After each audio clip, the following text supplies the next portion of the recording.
Ийм суур хийж байгаад гээ гараад ирлээ. Тийш нь гаргаад ирлээ.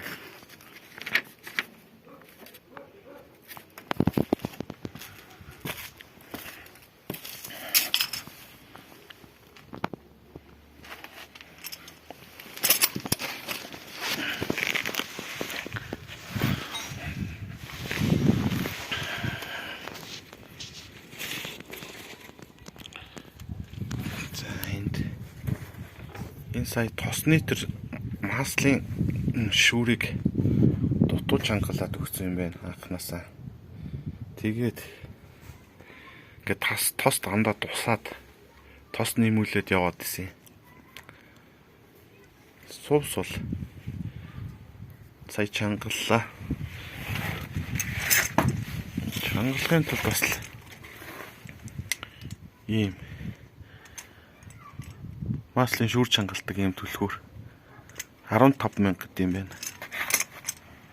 Ийм юм авч чангаллаа. Одоо тос гойчих байхаа болсон гэж үзлээ.